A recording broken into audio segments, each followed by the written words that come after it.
आज की इस वीडियो में मैं आपके साथ में शेयर करूंगी ट्रेंडिंग आउटफिट कश्मीरी प्लाजो की cutting and stitching step by step. अगर आप बिगिनर है तो वीडियो को पूरा देखना, लास्ट तक देखना, और चैनल पर नए हैं तो चैनल को सब्सक्राइब करना, लाइक कमेंट शेयर ज़रूर करना। अस्सलाम वालेकुम, welcome back my to channel famous boutique. आज की इस वीडियो में ट्रेंडिंग कश्मीरी प्लाजो की कटिंग और स्टिचिंग बताने वाली हूँ। तो चलिए स्टार्ट करते हैं। फैब्रिक को का मैं आपको नॉलेज दे देती हूँ। जो कि मैंने इसमें फैब्रिक लिया है, तो मैं इसमें इनर लगाने वाली हूँ। तो 102 मीटर में ना मेन फैब्रिक है और 3 मीटर अस्तर है, और इसमें कुछ लेस अटैच करेंगे। तो मैं ब्लैक कलर की लेस लगाने वाली हूँ। अब कपड़े को हम फैला लेंगे। फैलाने के बाद में हम कन्नी से कन्नी को मिला लेंगे, और मिलाने के बाद में इसे हम 2 फोल्ड में रख लेंगे। अब इस तरीके से मैंने 2 फोल्ड में रख लिया है। तो वन साइड मैंने अपनी तरफ रखी है और खुली साइड मैंने अपोजिट साइड रखी है, और इसके ऊपर में एक स्केल से एक निशान लगा देंगे ऊपर की तरफ। अब मैं इसमें एक ट्रिक बताने वाली हूँ, जो लास्टिक से ही मैं हाफ बेल्ट बनाऊंगी। तो सबसे पहले हम लास्टिक के लिए ऊपर से 2-2 इंच के ऊपर निशान लगा लेंगे।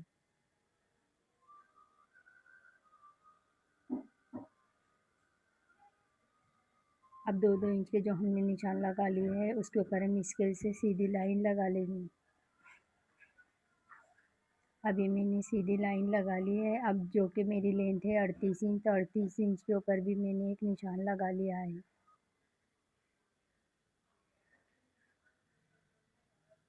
अब नीचे से इसे हम फोल्ड करेंगे, तो उसके लिए लिया है मैंने एक्स्ट्रा 2.5 इंच। आप 3 इंच भी ले सकते हैं, अपनी मेजरमेंट के अकॉर्डिंग आप आपकी प्लाज़ो की कटिंग कर सकते हैं। तो ये वीडियो में मैंने बिल्कुल सिंपल तरीके से आपको इसकी कटिंग बताई हुई है। अब ये देखिए, अब मैंने इस तरीके से लाइन पर कपड़े को कट कर लिया है।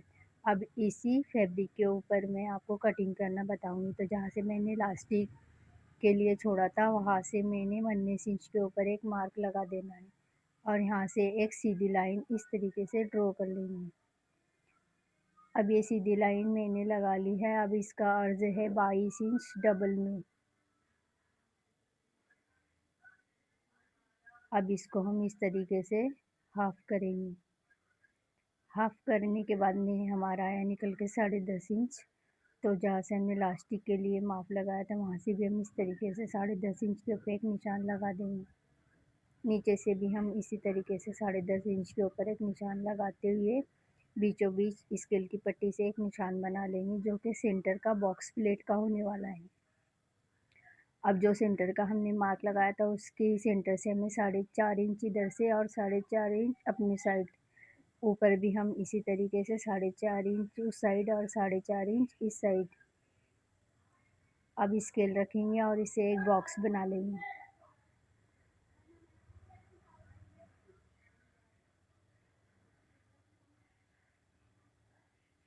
अब बॉक्स बनाने के बाद में जो हम सिलाई मार्जिन रखेंगे, तो अंदर की तरफ से ही हमें हाफ इंच के ऊपर ड्रॉ कर लेना है, डॉट डॉट लगाते हुए। ये कपड़ा बिल्कुल सिल्की है और हल्का कलर है, तो इसके लिए इसके ऊपर कुछ नज़र नहीं आ रहा है, तो चौकी मार्किंग निकलेगी नहीं। तो इसके लिए मैंने हल्के हल्के से डॉट लगा दिए हैं। अब इसी जो हाफ इंच के जो हमने डॉट लगाए थे, उसी के ऊपर हम इस बॉक्स प्लेट को कट कर लेंगे।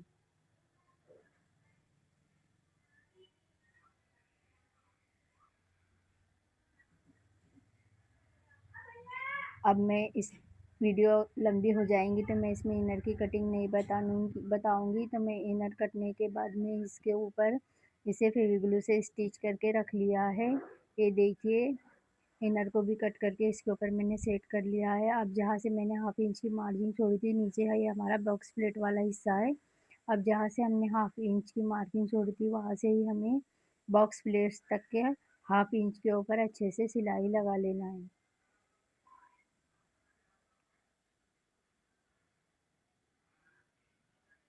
अब इसी तरीके से हम दूसरे पाइचे में भी सिलाई लगा लेंगे।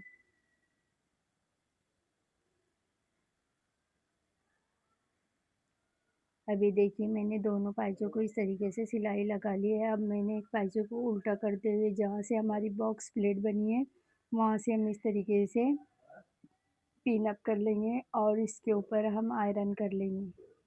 अब सीधा करने के बाद में भी हम इसको अच्छे से सेट करेंगे, क्योंकि इसमें इनर लगा हुआ है तो झोल भी आ सकता है, इसलिए हम इसको पिन अप करने के बाद में इसके ऊपर आयरन करेंगे। अब इसके ऊपर आयरन कर लेंगे और एक लेस लगाने के लिए हम क्रीज बना लेंगे प्रेस से।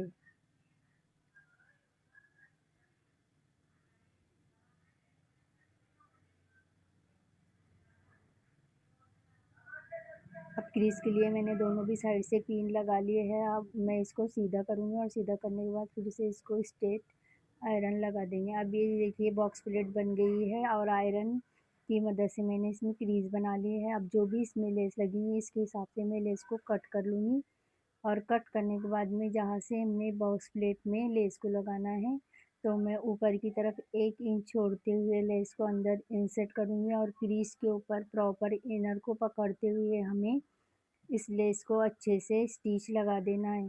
आप चाहे तो इसमें एक पैर का फूट भी लगाकर सिलाई लगा सकते हैं। मैं इसके ऊपर इसी से ही सिलाई लगा रही हूँ। तो अब ये हमारी एक साइड की लेस लग चुकी है। अब दूसरी साइड भी हम लेस को उल्टी तरफ रखेंगे और क्रीज के ऊपर ही रखते हुए हमें लेस को सिलाई लगा देना है।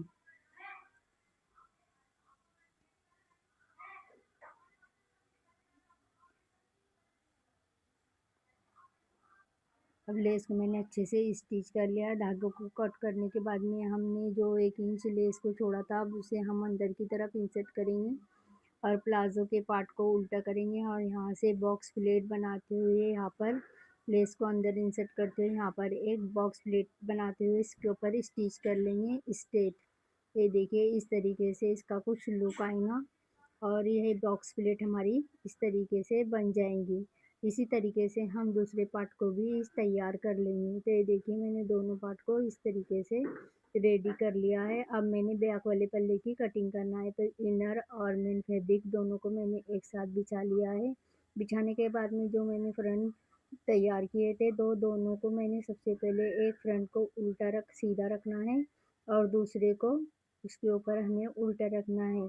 इस तरीके से हम बराबर सेट कर लेंगे अच्छे से। अब जो भी आपकी कमर है वो कमर के हिसाब से उसमें आप मार्जिन और कटिंग कर सकते हैं। तो मेरी कमर है 38 तो मैंने उसमें 6 प्लस किया है तो 44 का हम 4 पार्ट करेंगे तो हमारा आएगा 11 इंच। तो यहाँ से हम 2 इंच ऊपर की तरफ लास्टिक की मार्जिन लगा लेंगे। यहाँ से एक सीधी लाइन ड्रॉ कर देंगे जहाँ से हमने 2 इंच लास्टिक के लिए लिया था और ऊपर की तरफ ही स्ट्रेट लाइन बना लेंगे। अब जो भी हमारा हिप का 4 पार्ट निकल कर आया तो यहाँ पर हम 11 इंच के ऊपर मार्किंग करेंगे और नीचे की तरफ 11 में 3.5 मिलाते हुए 13.5 इंच के ऊपर हम क्रोच एरिया की निशान लगा देंगे और क्रोच की गोलाई लगा देंगे। तो हम सबसे पहले फ्रंट को कट कर लेंगे। अब हम बैक वाले पल्ले को कट करेंगे तो इसके लिए मैं आपको बता रही हूँ उसके आगे हम 2 इंच लेंगे और यहाँ से ऊपर से हम इस तरीके से सीधी लाइन लगा के क्रोच का मार्क लगा देंगे। नीचे से हम बॉटम के लिए 1.5 इंच के ऊपर इस तरीके से स्केल रखते हुए इसकी मार्किंग कर लेंगे और नीचे से भी हम बैक पल्ले को कटिंग करते हुए आसन तक बैक वाले की आसन की कटिंग कर लेंगे। अब ऊपर से जो हमारा प्लाजो साइड से उचकता है तो उसके लिए हमें ऊपर की तरफ 2.5 इंच रखेंगे और इसे मार्किंग से हम स्केल की मदद से गोलाई में शेप लगा देंगे। ऊपर हमें 2.5 इंच एक्स्ट्रा रखना होता है जो कि हमारा प्लाजो बाहर की तरफ से नहीं उचकता और स्ट्रेट रहता है। इस तरीके से मैंने इसकी कटिंग कर ली है। अब नीचे से भी मैं बॉटम के लिए एक कपड़ा जो मेरा कम ज़्यादा है इसको स्ट्रेट लाइन लगाते हुए इक्वल कटिंग कर लेंगे। अब कटिंग करने के बाद में मैं आसन की सिलाई लगा लूँगी। तो सबसे मैंने फ्रंट वाले आसन की इस तरीके से हम आसन को स्टिच कर लेंगे। अब मैं इसमें आपको एक ट्रिक भी बताने वाली हूँ जिससे मैंने लास्टिक से ही इसका फ्रंट वाला बेल्ट बनाया है। तो मैंने इसकी आसन की सिलाई लगा ली है। अब दूसरे आसन की भी सिलाई लगा के मैंने इस तरीके से उसको सीधा फैला के रख लिया है। अब उसके ऊपर मैं फ्रंट वाला पार्ट इस तरीके से रखूँगी और साइड वाली सिलाई हम लगा लेंगे। आप चाहे तो इसमें जेब भी लगा सकते हैं, मैंने इसमें जेब नहीं लगाया है। अब सिलाई लगाने के बाद नीचे की हम पट्टी फोल्ड करेंगे और फोल्ड करते समय हमें ध्यान रखना है कि जो हमारा लेस का रुख है वो बिल्कुल आमने सामने होना चाहिए। अब हम आसम को आसम का मिलाते हुए बॉटम से आसन तक सिलाई लगा लेंगे। अब सिलाई लगाने के बाद में हम लास्टिक, तो जो भी हमारी वेस्ट है तो हम वेस्ट के हिसाब से ही लास्टिक लेंगे। तो मेरी 28 इंच है तो मैंने 28 इंच का ही लास्टिक लिया है। अब मैं इसके ऊपर अटैच करूँगी। तो मैं आपको बताती हूँ इसमें मैंने बेल्ट किस तरीके से लास्टिक से ही तैयार करना है। जो हमारा फ्रंट वाला आसन है उसको हम अच्छे से रख लेंगे और जो आसन की सिलाई है उससे हम 5 इंच इस साइड लेंगे, 5 इंच उस साइड लेंगे। अब लास्टिक को हम इस तरीके से रखेंगे। अब नेफे की तरह हम कपड़े को फोल्ड करेंगे। अब फोल्ड करने के बाद जहाँ से मैंने दोनों साइड निशान लगाए थे इस निशान को हम ऊपर की तरफ भी लगा लेंगे। अब इसी को उठाते हुए हम इसके ऊपर मशीन चला लेंगे। ध्यान रहे कि नीचे का फैब्रिक मशीन के ऊपर नहीं आना चाहिए। अब इस तरीके से हम प्लास्टिक को अंदर की तरफ इंसर्ट करेंगे और ऊपर से हम नेफा पट्टी को फोल्ड करते जाएंगे। इसी तरीके से हमारा ये इजी तरीका है जो कि हम लास्टिक से ही बेल्ट इसी पर ही बना लेते हैं। हमें बुकरम लगाने की कोई ज़रूरत नहीं होती। अब इस तरीके से हम जहाँ से निशान लगाया था वहाँ से हम टर्न करते हुए सिलाई को काट लेंगे। अब काटने के बाद में जो हमारा लास्टिक बचेगा यहाँ से हम अंदर की तरफ लास्टिक को इंसर्ट करेंगे और ऊपर की तरफ हम कपड़े को लास्टिक के अंदर इंसर्ट करेंगे और इसके ऊपर हम अच्छे से सिलाई लगा लेंगे। इसी तरीके से मैंने इस साइड से शुरू की थी, तो इस तरीके से मैंने बैक वाले पल्ले को एक पूरा फुल लास्टिक से रखा और बैक फ्रंट से मैंने इसमें बेल्ट की तरह ही लगाया है। अब मैंने इसके ऊपर लास्टिक को खींच लेना है और इसकी पीछे वाली साइड पे हम अच्छे से एक और बीच वाली सिलाई लगा लेंगे। तो देखिए कितनी फिनिशिंग से फ्रंट लास्टिक के साथ में ही तैयार हुआ है। ये देखिए हमारा प्लाजो बनकर तैयार हो गया है। अगर वीडियो अच्छी लगे, हेल्पफुल लगे तो वीडियो को लाइक एंड शेयर कमेंट ज़रूर